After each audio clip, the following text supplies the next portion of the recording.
여호와께서 나를 심히 경책하였어도 죽음에는 넘기지 아니하셨도다. 아멘. 한 여행 프로그램에서 깊은 계곡 위에 출렁다리로, 요즘 현대인들이 출렁다리 좋아해요. 출렁다리로 안내했습니다. 다리 그 아래로는 이제 수십 미터 절벽이 펼쳐져 있고요. 그 맛에 이제 사람들이 그 여행을 가는 거겠죠. 그 출렁다리 타려고. 사람들은 다리 입구에 서서 망설였습니다. 발을 올려놓는 순간 다리가 흔들리기 시작했어요. 어떤 사람은 난간을 끝 난간을 붙잡고 이제 아주 조심스럽게 걸어가기도 하고, 어떤 이는 중간쯤 가다가 주저앉아 버리고, 어떤 이는 또 아예 출발점으로 되돌아왔습니다. 자세히 보니 이제 흔들리는 것은 다리였지만 사실 더 크게 흔들린 것은 바로 사람들의 마음이었다는 것입니다. 정말 이 다리가 나를 지탱해 줄 수 있을까? 눈에 보이는 다리가 이제 여러분 믿기 어려웠던, 조명을 조금 더 밝혀주세요. 믿기 어려웠던 것입니다. 우리는 살아가면서 수많은 다리를 이제 우리 건너갑니다.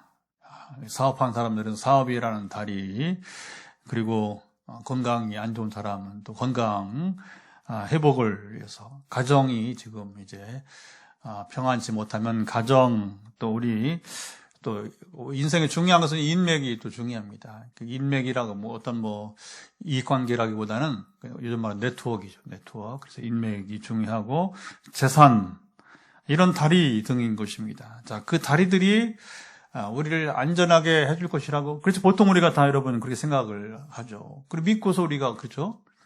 가정생활도 하고 경제생활도 하고, 또 아까 말한 우리 이제 인맥, 우리가 네트워크 만남도 갖게 되는 것입니다. 어느 날 다리가 이제 흔들리기 시작합니다. 문제는 믿었던 사람이 변하고 든든하던 건강이 무너지고 평생 모았던 재산이 순식간에 여러분 이제 흔들립니다.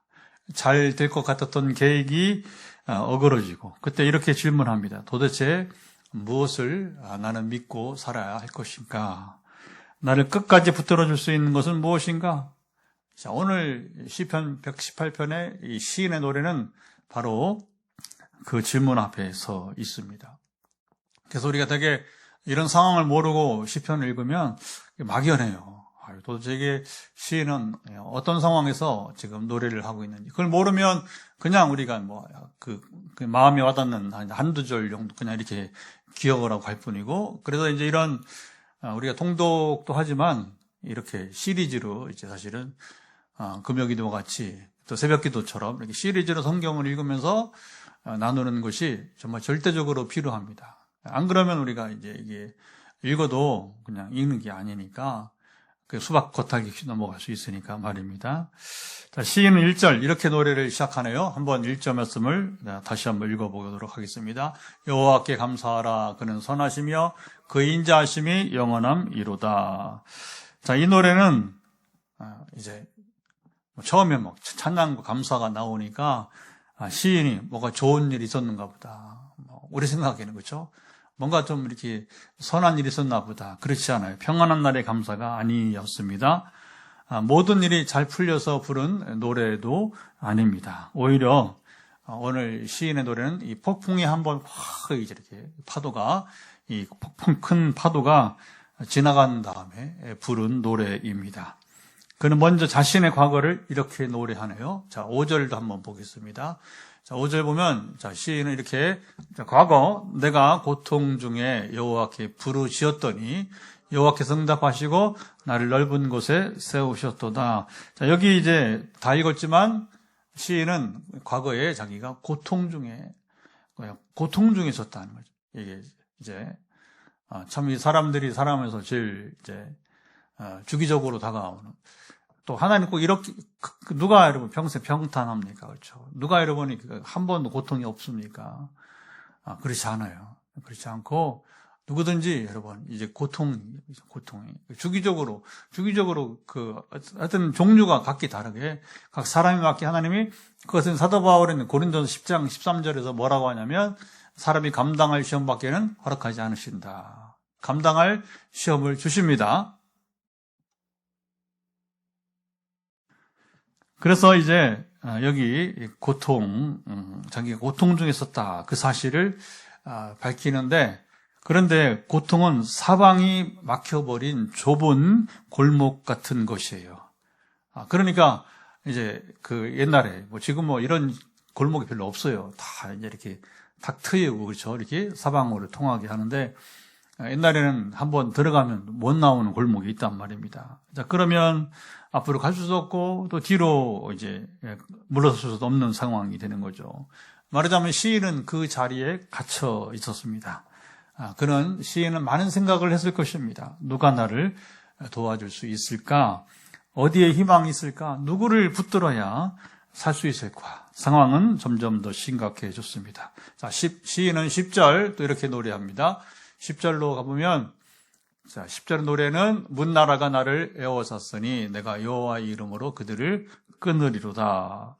자, 여기 사방에서 적들이 몰려옵니다. 하나가 아닙니다. 자, 문제는 여럿입니다. 한쪽만 막힌 것이 아닙니다. 동서남북이 모두 온갖 사방이 다 막혀버렸습니다. 여러분, 때로 우리가 동물원 같은 거 보면 늑대 떼들이, 사실 늑대 한 마리는 그래도 물론 사람이 혼자서 늑대를 또 못 이겨요. 그런데 이제 늑대는 떼로 다니는데 그 늑대 떼에게 둘러싸인 한 마리 사슴이나 양과 같습니다. 도망갈 길이 없어요. 숨을 곳도 없습니다. 자, 시인은 이런 상황에서 12절 또 이렇게 노래합니다. 12절 노래를 가보면 그들이 벌들처럼 나를 에워쌌으나 가시던 불에 불같이 다 없어졌나니 내가 여호와의 이름으로 그들을 끊으리로다. 자, 수백 마리의 벌떼가 몸 주위를 맴돌며 달려드는 모습인 것입니다. 앞을 막으면 뒤에서 공격합니다. 잠시도 쉴 수가 없습니다.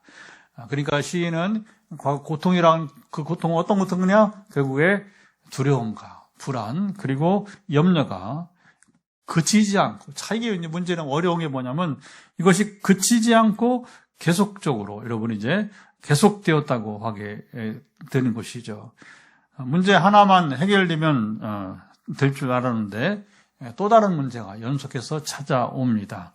건강 문제 좀 나아졌더니 자녀 문제가 또 이제 자녀가 좀 나았더니 이제는 또 경제가 또 이렇게 문제가 되고, 그래서 경제가 좀 해결된 것 같더니 이번에는 또 대인 관계가 자, 이런 것들이 쉼 없이 밀려옵니다. 벌떼처럼 여러분 몰려오는 것입니다. 그때 우리의 본능은 사람을 여러분 찾습니다. 그렇죠.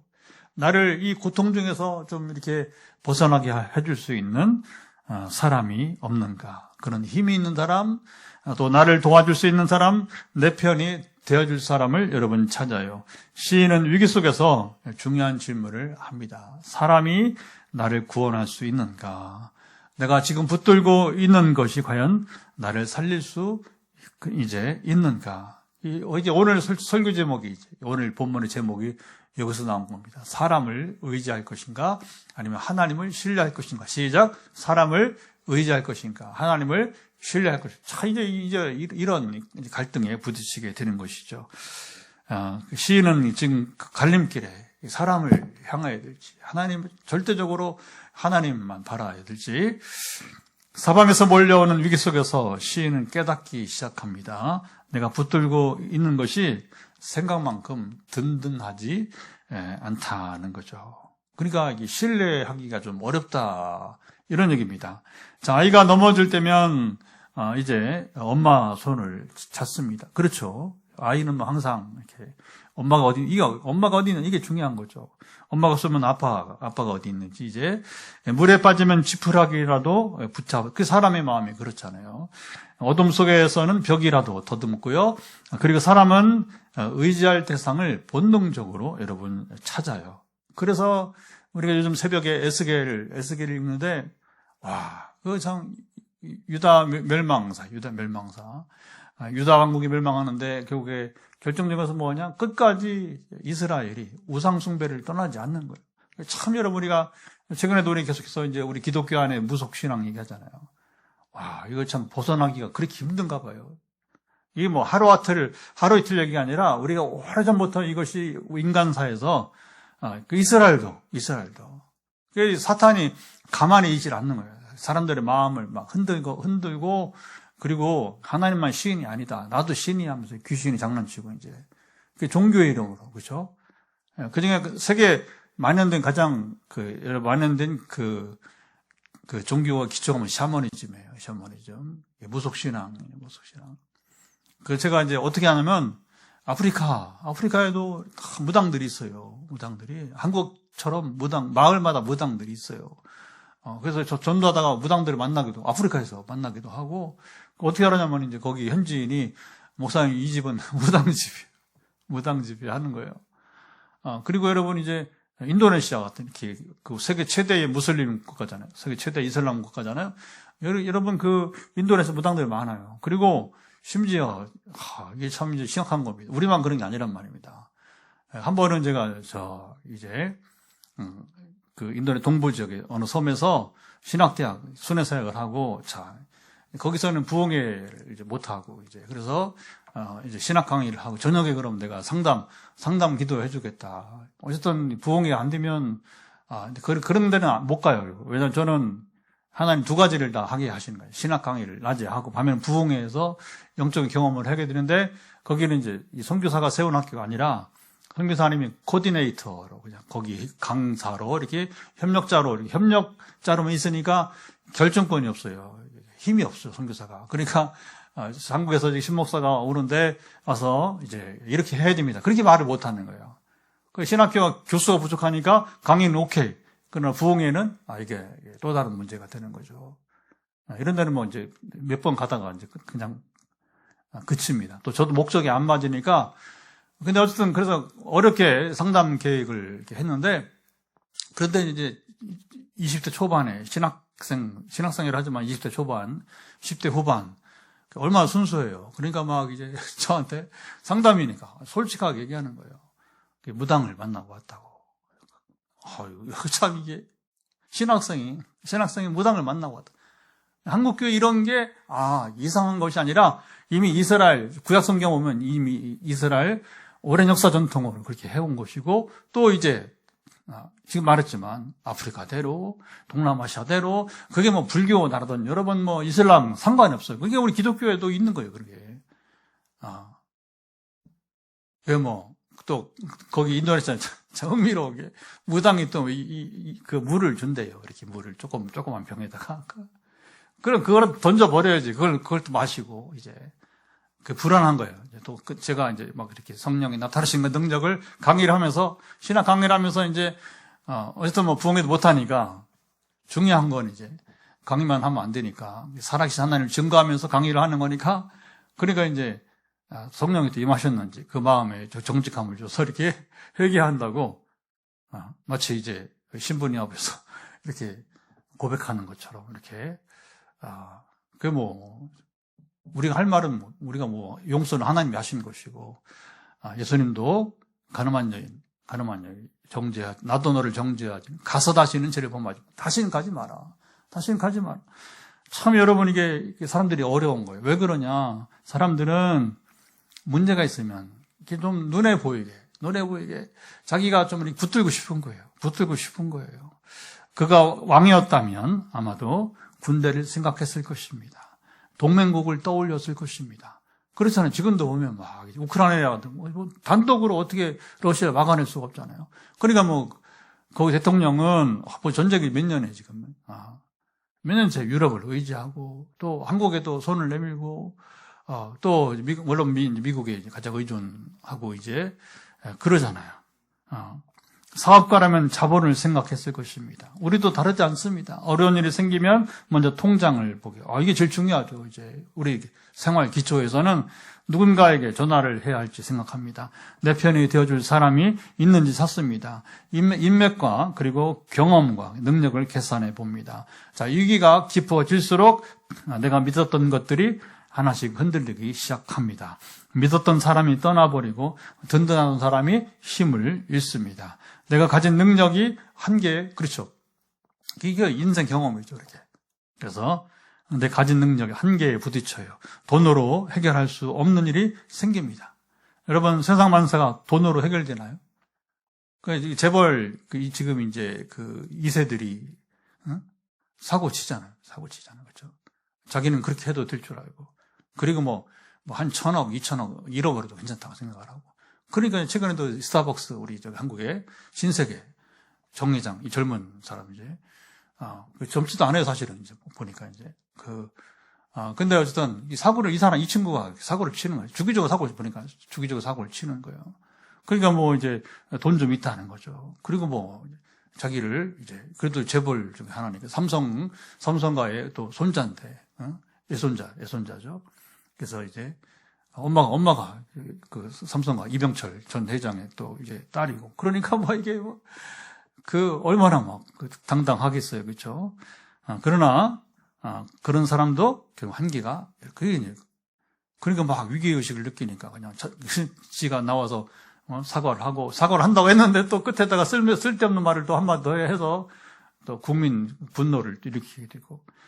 자, 시인은, 8절, 9절 이렇게 노래합니다. 자, 8절, 9절 보면, 시인의 노래는 이렇게 여호와께 피하는 것이 사람을 신뢰하는 것보다 나으며, 여호와께 피하는 것이 고관들을 신뢰하는 것보다 낫도다. 자, 이 노래는, 그냥 시인이 그냥, 이렇게 편하게, 여러분, 옛날 말대로 펜트에 굴려서 그렇게 쓴 여러분 노래가 아니에요.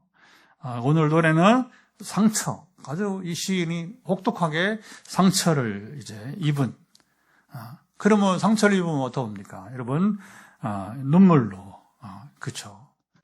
그게 눈물 섞인 노래라는 겁니다. 이게 확 달라요. 그죠? 사람에게 기대를 걸어본 사람이 내린 결론입니다. 여기서 시인은 고관들까지 언급을 하게 되죠. 그러니까 이 시인은 상당히 고관들과도 이렇게 손을 내밀 수 있는 그런 사람이었던 것 같습니다.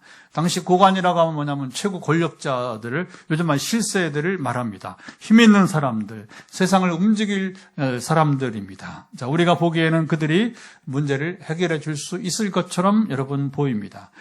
그들의 전화 한 통이면 길이 열 것 같습니다.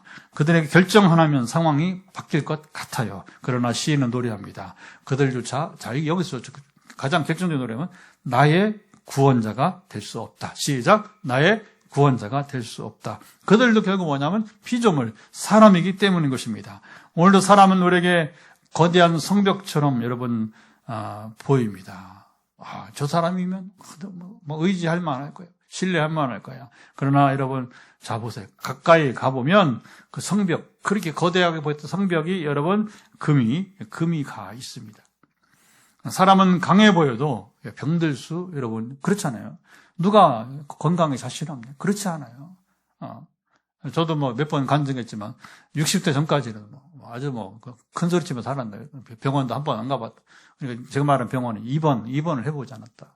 웬걸, 이제 해갑 지나자마자, 이제, 아이고, 재작년에잖아요. 작년에 제가 재작년에 해갑 지나자마자 바로 가을, 이제, 여름 가기 전에 이제 문제를 발견하게 하시고, 물론 증상이 있기 전에 문제가 발견되어서 또 다행이었고, 그래서 아직은 하나님도 사용하실 거예요. 중요한 건 뭐냐면, 나이 들면 더 이제, 그렇죠. 갈수록 우리는 연약해지게 되는 것입니다. 부유해 보여도, 내일을 여러분 장담할 수가 없습니다. 이게 그런 거예요. 이제 우리나라 30대 기업이 10년 단위로 보면 계속 바뀐다 합니다. 30대 기업. 우리가 지금 여러분 아신 대로 이제 그냥 뭐 대기업들 몇 개는 계속 하여튼 뭐 이렇게 가고 있지만 나머지 밑에 그러니까 이제 뭐 제가 이름을 댈 필요는 없을 것 같고 30대 기업이니까 밑에 20 몇 개는 수시로 변한다는 거예요. 수시로 영원하지 못하다는 겁니다. 그러다가 한동안은 뭐 광고도 많이 나오고 좀 뭐가 좀 위력이 있어 보이는데 어느 사이에 슬그머니 사라져 버려요. 그렇게 이제 역사는 이루어지게 되게 되는 것이죠. 그들은 약속할 수 있지만, 자, 이거 미래를 누가 미래를 보장합니까? 삼성이 미래를 보장할 수 있습니까? 그래도 뭐 제일 우리 뭐 기업 중 가장 자산이 많은 기업이긴 하지만, 그러나 거기도 영원하지는 못하다는 걸.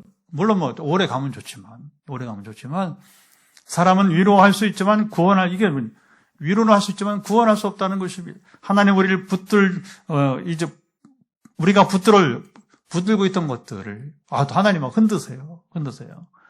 왜 그러냐면 그거 의지하다가 하나님을 떠나니까 건강을 흔드시고 때로는 이 경제, 재정 관계를 흔들어버리고 때로는 계획을 흔들어버리시고 이것은 주목해요. 우리의 삶을 하나님께서 무너뜨리기 위해서가 아니라 우리가 잘못 붙들고 있는 손을 놓게 하시기 위해서. 만약 시인이 강한 군대를 의지했다면 어떻게 되었을까요? 유력한 동맹국을 의지했다면 어떻게 되었을까요? 자기 능력을 의지했다면 어떻게 되었을까요? 아마 그런 하나님을, 이게 중요합니다. 그런 하나님을 찾지 않았을 것입니다. 하나님은 시인을 사람이 더 이상 답이 될 수 없는 자리까지 데려가셨어요. 데려간다고 하지만 여러분 적나라하게 말하면 끌어내리신 그 자리에서 하나님은 이제 누구를 붙들겠는가? 누구를 신뢰하겠느냐? 이것이 지금 우리에게도 던져지는 질문이 되는 것입니다. 건강이 흔들릴 때에, 가정, 교회가 흔들릴 때에 하나님은 여러분 묻습니다. 너는 지금 누구를 의지하고 있느냐? 우리는 결단해야 할 것입니다. 사람을 의지할 것인가? 하나님을 신뢰할 것인가? 두려움을 따라 사람을 붙들 것인가? 우리가 두려우면 당장 사람을 붙듭니다. 아니면 믿음으로 좀 더딜지라도 하나님께 피할 것인가? 거센 태풍이, 지금 올해 이제 그래도 뭐 주중에 비가 많이 오지 않았는데 처음에 뭐 1개월은 뭐 엄청나게 비가 올 것처럼 비가 자꾸 지연된, 비가 지난 우리 보니까 화요일날, 수요일날 이렇게 막 비가 엄청나게 올 것처럼 이렇게 예보가 났는데 실제로 그때 저희가 이제 경산에서 모였어요. 순천 갔다 오는데 오늘 비 많이 운전 힘들겠네 했는데 비가 한 방울도 안 왔어요. 그리고 이제 갔다 와서 저녁 무렵에 조금 비가 이렇게 오더니 그것도 그렇게 많이 안 오고 그냥 화단에 물을 주지 않을 정도만 왔지 그렇게 이제 비가 오지 않았어요. 근데 어쨌든 지금 태풍이 발생했죠. 또 한국 이름으로 지금 이제 지금 태풍이 발생을 했어요. 그래서 이제 이 태풍이 우리 한반도까지 올지 어떻게 될지 두고 봐야 되는데 거센 태풍이 지나간 바닷가 검은 먹구름이 여러분 하늘을 덮고 있습니다.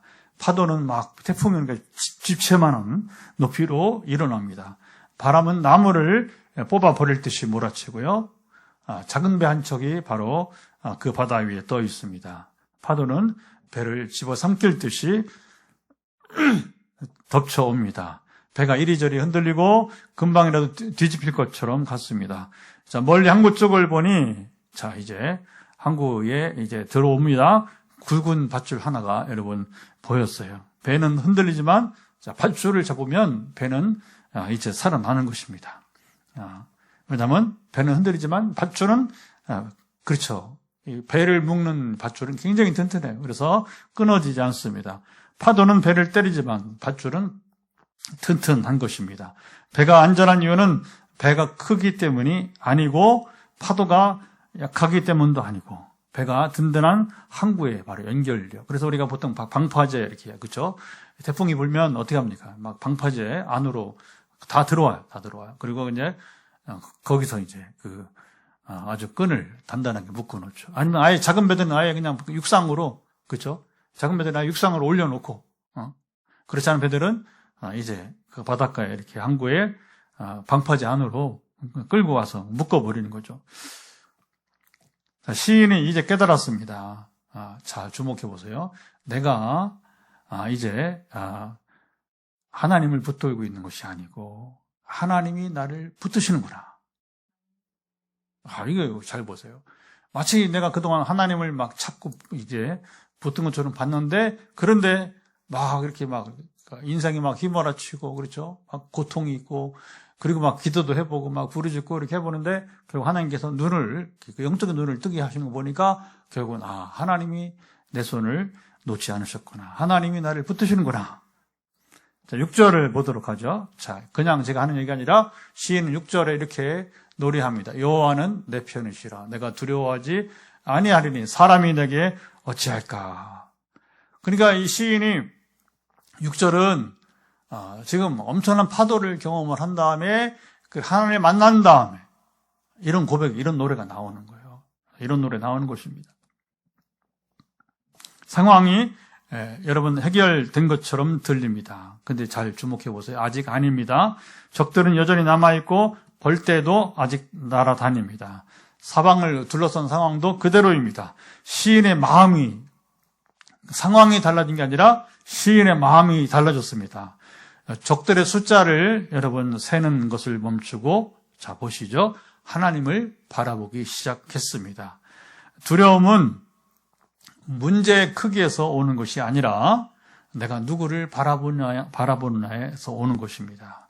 자, 예를 들어 이런 거죠. 베드로가 주님이 밤에 제자를 먼저 갈릴리 호수 반대편으로 가라 보내고, 주님은 이제 그렇죠, 산에서 기도하시다가 기도의 본을 보여주기 위해서 아무리 바빠도 이제 기도해야 된다. 참 주님은 정확하게 여러분이 이제 제자 훈련을 하신 거예요. 저도 목회하고 지금 목회를 지금 37년째 하는데 37년째, 결혼은 35주년, 이번 가을에. 제가 이제 교육자 생활을, 신학 공부하면서 교육자 생활을 하기 시작했는데, 2년만 저 혼자 하고, 이제 2년, 교육자 생활을 2년 한다면은, 그러니까 2년 차죠, 사실. 2년 차부터는 결혼해서 지금은 아내와 함께 35년 목회를 지금 이제 하고 있습니다. 보면, 여러분 이게 참 이게 목회 쉽지 않아요. 쉽지 않아요. 근데 이제 베드로가 여러분 이제 그러니까 예수님이 뭐냐면, 우리 삶이 목회만 아니라 삶이 힘든 걸 아시니까 어떻게 너희들이 인생을 살아가야 되느냐. 본을 보이신 거예요. 그래서 그렇게 피곤하고 해도 뭐냐면, 기도 생활을 밤이 늦도록, 또 새벽 미명에, 그럼 언제 주무셔, 언제. 실제 예수님의 공생애 동안에 그 수면 시간이 매우 짧았던 것 같습니다. 매우 짧았던 것 같아요. 그러면 제자들은 조는데, 그죠? 제자들은 조는데 예수님은 졸지도 않으시고 어떻게 그걸 이겨내셨는지. 그러니까 이제 제가 37년째 목회하면서 예수님이 왜 기도를 그렇게 본을 보였는지. 오늘 우리의 삶에서는 평신도 삶이든 여러분 우리가 목회의 삶에도 상관없이 진정한 믿음으로 이 세상을 이기려면 기도밖에 없습니다. 기도밖에 없습니다. 그래서 예수님이 기도하시고 이제 제자들은 먼저 보내고 이제 걸어서 이제 갈릴리 호수위를 이제 오시잖아요. 그러니까 이제 제자들이 처음에 유령이다 하다가 이제 주님인 걸 안 거예요. 그러니까 베드로가 이제 저도 걸어도 되냐고, 무리를 걸어도 되냐고. 나이가 제일 많은 사람, 나이가 제일 많은 사람. 순수했다는 거죠. 그래서 베드로가 무리에서 예수님을 바라볼 때는 예수님처럼 걸었습니다. 그런데 파도를 바라보는 순간 빠지기 시작했습니다. 파도가 갑자기 커진 것이 아닙니다. 시선이 바뀐 것입니다. 주님을 보고 갈 때는 아무 문제 없어요. 그러나 파도를 두려워할 때에 이제 베드로가 빠지기 시작했습니다.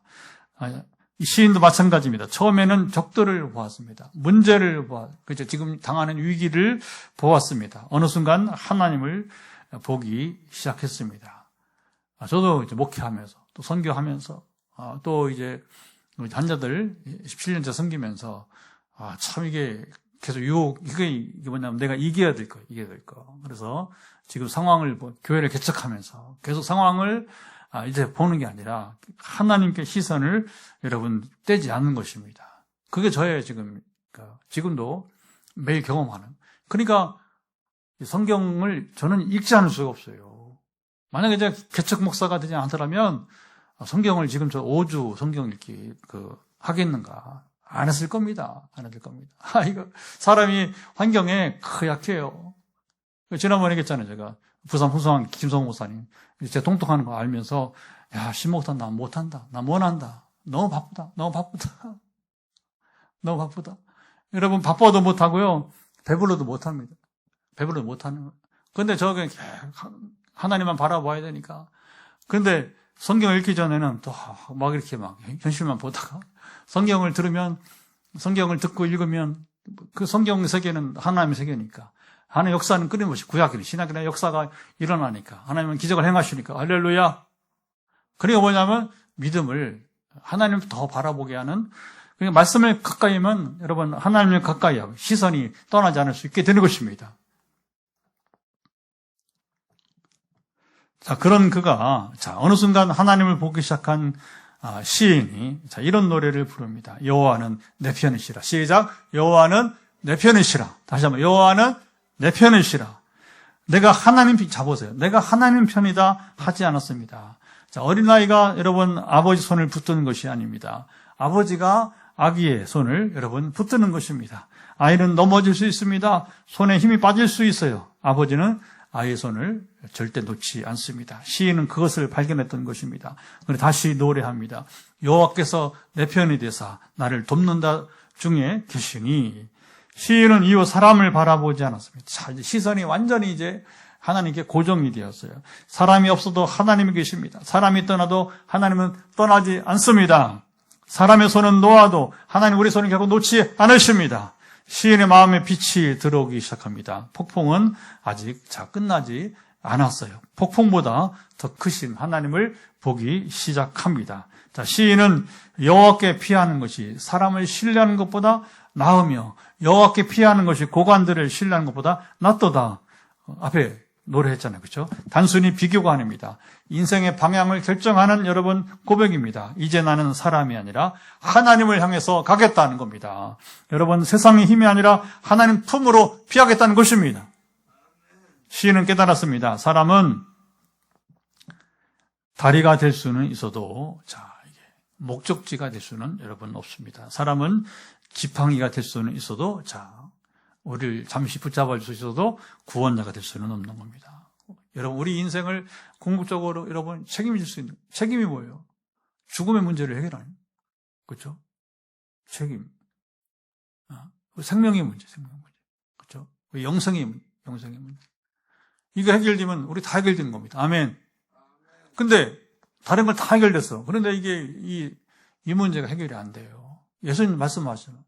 너희가 세상 모든 걸 다 가져도 천하를 소유해도 자기 목숨을 잃으면 소용이 없다고 했습니다. 그렇죠? 자기 목숨을 잃으면 무슨 소용이 있냐? 우리가 세상 여러분 살이를 다 이겨내고 승리하고 성공해도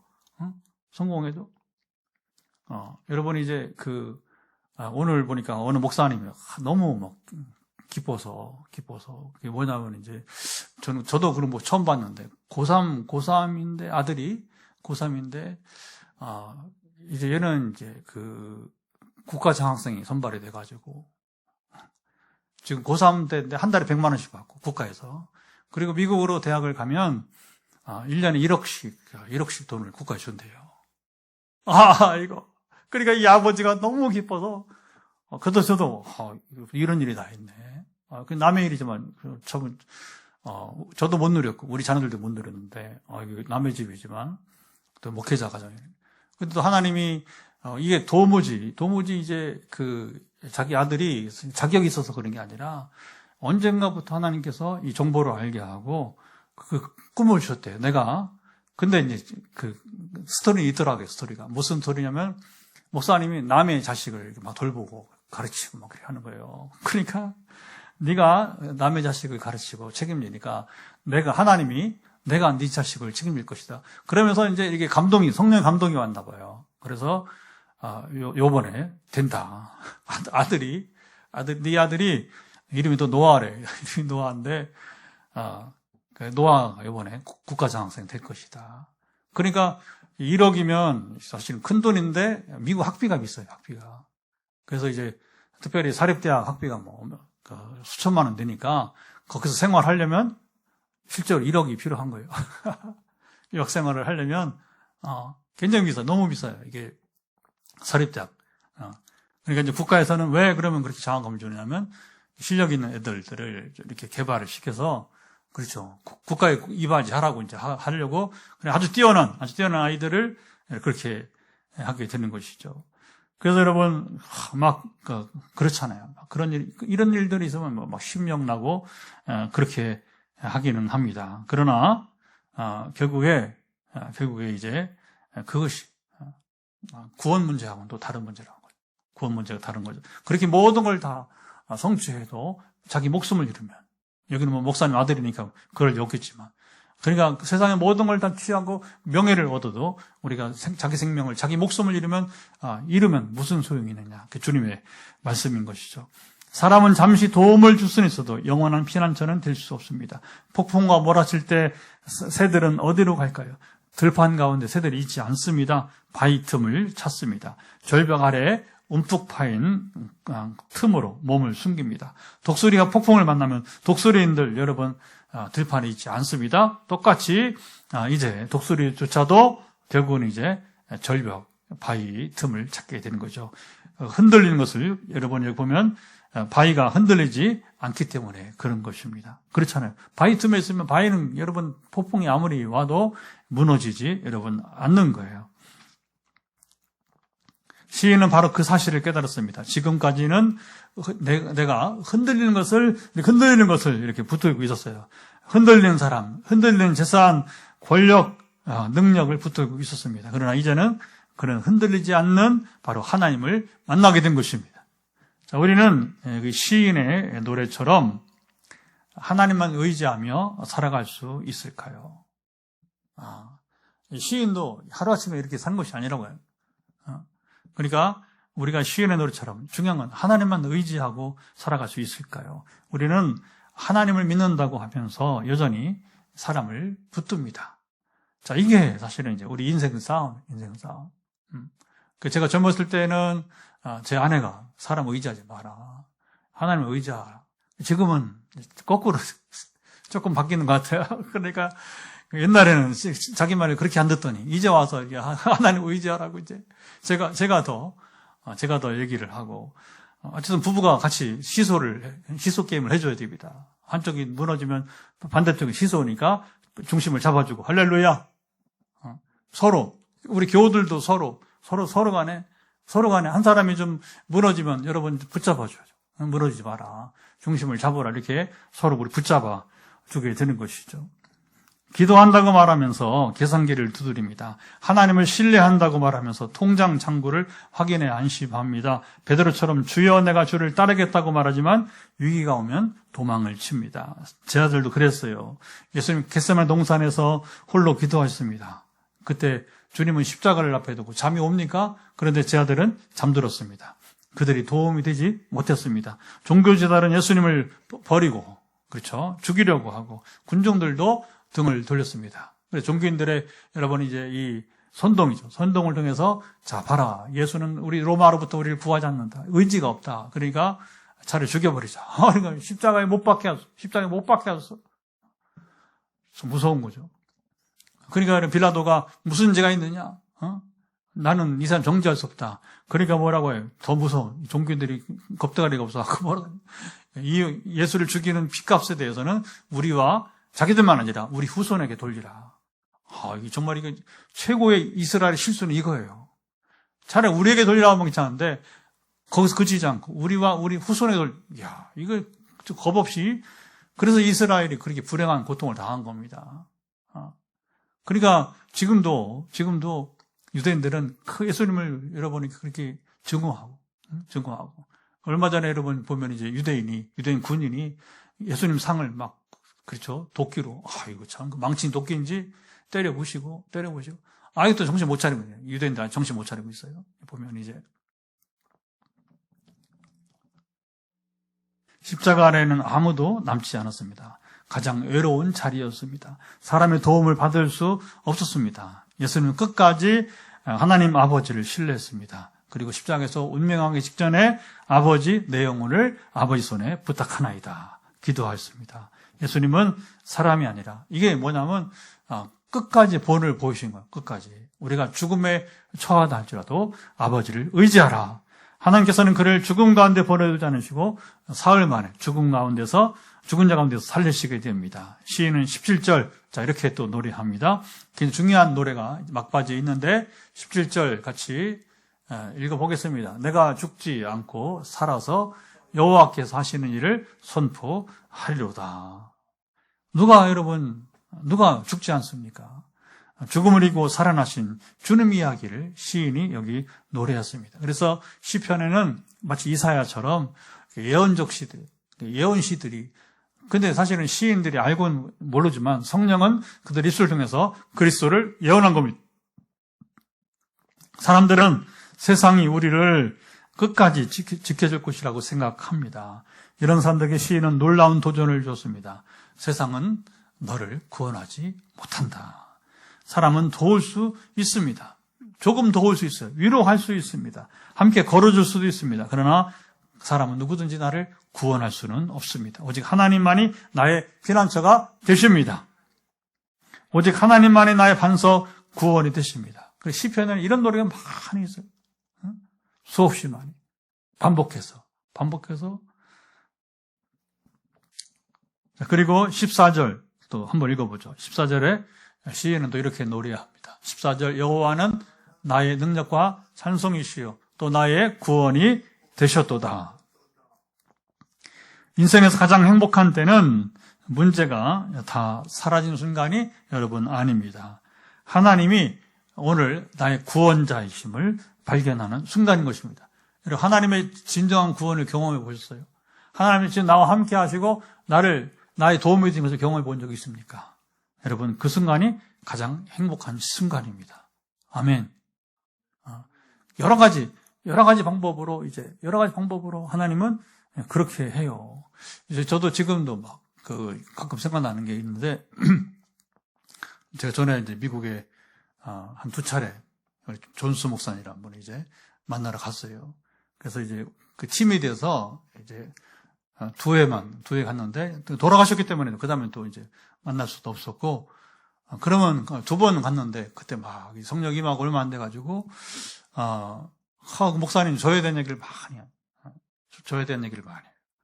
그러니까 끝나고 나서는, 같이 갔던 분들이, 목사님 수업료를 좀 더 내야겠다. 그래서. 왜 그랬을까? 아니, 동행자가 여럿이 있었는데, 왜 나에 대해서 이렇게, 지금 말하는 예언을 하시고. 그래서 그 중에 하나가 이제 그때는 충격적이었죠. 이제, 사탄의 권세를 파하는 클럽의 멤버십을 축한다. 이런 얘기 하시면, 사탄의 권세를 파하는 기도를 하고 있다. 근데 그건 이미 그때 제가 이제 우리 두나게 사역을 하면서 같이 이제 성령 임하시고 실제로 이 포항 땅에 거하는 사탄의 권세를 물리치는 기도를 했는데, 근데 그 다음에 2번째 만났을 때 뭐냐면, 이미 제가 인도네시아 가서 실제로 귀신을 쫓아내는, 그게 중심은 아니지만 그 중에 하나가 이제, 그러니까 이제 그 일이 있은 다음에 2번째 만났더니 그 얘기를 하시는 거예요. 그 얘기를. 그래서, 이게 여러분, 그거 참 감격스러워요. 그렇대. 하나님 분명히 나를 택하셨고, 지금까지 내가 학문을 하고, 이제서 성령, 그 당시인지, 지금 15년 전쯤 됩니다. 그래서 이제 17년 전에 성령을 주신 이유는, 이 사역을, 학문만 아니라, 실학만 아니라, 성령의 실제, 성령의 함께 하심을 증거하기 위해서. 그리고 나만 아니라, 이 현지인들도, 이제 우리 선교지에서 특별히, 물론 한국도 마음을 열면 좋겠는데, 마음 안 열어요. 마음 안 열어. 절대 안 열어. 그러니까 이게 어려운 거지. 하나님은 마음 여시는 곳에만 역사하십니다. 교회 단위로 마음을 안 여니까, 개인적으로 이렇게 하나님께서, 이제 연결을, 네트워킹을 해서 저로 하여금 이제 상담하게 하고, 또 기도하게 하시고, 그렇게 함께 하시는 것입니다. 폭풍이 끝나는 날보다 더 놀라운 날은 폭풍 속에서도 하나님을 신뢰할 수 있게 되는 날인 것입니다. 자, 여러분, 이런 날을 한번 경험해 보시길 바랍니다. 오늘 하나님께서 우리에게 묻고 계십니다. 너는 지금 무엇을 붙들고 있느냐? 너는 지금 누구를 의지하고 있느냐? 오늘 하나님께서는 우리를 흔들리는 것에서 떼어내어 흔들리지 않는 자신에게 초대하시는 것입니다. 사랑하는 여러분, 하나님을 신뢰한다고 해서 당장 모든 문제가 사라지는 것은 여러분 아닙니다. 한 가지는 분명합니다. 이제 우리는 혼자가 아니라는 것입니다. 하나님께서 우리 편이 되십니다. 우리가 넘어질 때 붙들어 주십니다. 길을 잃을 때 하나님 우리를 여러분 인도하십니다. 눈물을 흘릴 때 함께 하십니다. 너는 혼자가 아니, 내가 너와 함께하다. 죽음의 골짜, 죽음의 음침한 골짜기를 지날 때도 버리지 않으십니다. 자, 이제 우리가 말씀을 나눴으니까 이건 시인의 노래였고, 이제 우리의 노래가 되려면 우리가 이제 이 복음을 우리가 누리며 살기를 원합니다. 간절히 기도하는 이 시간 되었으면 좋겠습니다. 같이 기도합니다. 하나님 아버지, 오늘도 시편 118편 우리가 이제 3분의 2쯤 나누고 또 18절, 또 다음 주에 나머지 우리 하반부를 같이 나누게 될 때인데, 오늘 주시는 이 말씀을 통해서 우리가 하나님을 더 새롭게 또 깊이 만나는 우리 경험이 되게 도와주시길 원하며, 사람들은 세상이 우리를 지켜줄 것이라고 생각하고 기대하지만 그러나 한계가 있음을 이제 유한한 것임을 우리가 나누게 되었고, 오직 하나님만이 나의 반석 구원 되심을 우리가 믿으면서 여호와는 나의 능력과 찬송이시오 나의 구원을 지었다 노래했던 시인의 노래가 우리 노래가 되게 하시며 함께 우리는 문제를 보지 말고, 우리가 연약함을 보지 말고, 병을 보지 말고, 질병을 보지 말고 하나님을 우리의 주님 시선의 변화가 따르게 도와주시기를 원합니다. 베드로가 물에 빠졌다 다시 주를 바라볼 때에 시선이 방향이 다시 재조정될 때 그가 다시 이제 무리를 걷게 된 것처럼, 하나님 우리도 문제를 보지 말고 우리가 여러 가지 지금 상황을 보지 말고 주님을 바라보며 주를 의지하게 하옵소서. 한 번 더 기도하는 것은 이제 우리가 지난주에는 성령 강림주일, 또 우리가 이후 초청주일 했는데, 물론 뭐 초청주일은 지난주 끝나는 게 아니라 다시 또 시작되는 겁니다. 다시 시작되는 건데, 하나님께서 함께 하사 성령 강림주일, 이번 주는 또 삼일체 우리 하나님 주일인데 삼일체 주일이에요. 그래서 이제 이게 다 연결되는 교회, 지금 우리 교회력이 연결되는 건데, 이런 저희를 통해서 하나님을 더 깊이 만나기 원합니다. 성령님을 만나기 원합니다. 우리 여러분 이번 주일이 그러한 예배가 되도록 대한민국의 모든 예배가 진정으로 중요한 건 종교의식이 되면 안 되는 겁니다. 음악도 좋고 다 좋은데 정말 중요한 건 뭐냐면 하나님 교제가 이루어진 오늘 말씀처럼 하나님 만남이 있는 예배가 되게 하옵소서. 같이 기도합니다. 하나님 아버지, 한 번 더 기도하는 것은 우리가 지난주 유수정주일을 보냈지고 또 성령 강림주일을 보냈고 이번 주일은 우리가 또 삼일체 주일을 맞이하게 되는데, 하나님 이때에 더욱더 우리가 하나님을 만나고 성령 하나님이 임하시는 귀한 시간들이 되게 도와주시고, 우리가 진정으로 먼저 복음을 누리고 나와 같이 복음을 누리고자 하는 사람들을 초청하고 나가는 일들을 쉬지 않고 나아가기를 간절히 원합니다. 우리의 중심의 문제는 종교의식이나 그 어떤 것이 아니라 형식이 아니고 결국은 말씀과의 온전한 만남, 성령과 온전한 만남, 삼일체 하나님과 우리의 삶 속에서 진정 만나는 삶이 이어지게 하옵소서. 그러면 된 겁니다. 그래서 마지막 우리 기도는 오늘도 머리끝부터 발바닥까지 여러 연약함이 회복되지 선포할 때에 믿음으로 반응해서 기적이 임하기를 바랍니다. 하나님 아버지, 마지막 기도는 오늘도 머리끝부터 발바닥까지 연약함은 회복되기를 예수 그리스도로 명한다.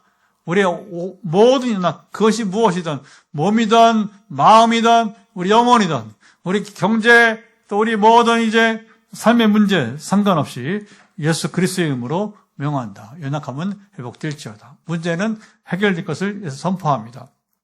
그리고 문제를 바라보지 않고 주님을 바라보며 나갈 때에 반드시 오늘 나는 말씀처럼 기적이 임하도록 오늘 현장과 가정에서 함께 예배드리는 모든 분들 가운데 역사가 임하게 도와주옵소서. 그리고 오늘도 변함없이 현장에서 안수기도, 또 이제 9시 반 이후에 전화기도를 기다리는 모든 분들 오늘도 응답은 역사가 일어나기를 소망하며 빛내리 교회를 더 귀하게, 이런 사명 가운데 연약한 자를 돌아보고, 그리고 이제 하나님 나라 임하게 하는 이 놀라운 사탄의 권세를 이제 물리쳐 이기고 쫓아내고, 사탄이 나를 쫓아내고 하나님 나라 임하게 하는 이 귀한 사명을 잘 감당하는 빛내리 교회로 세워주시기를 원하옵나이다.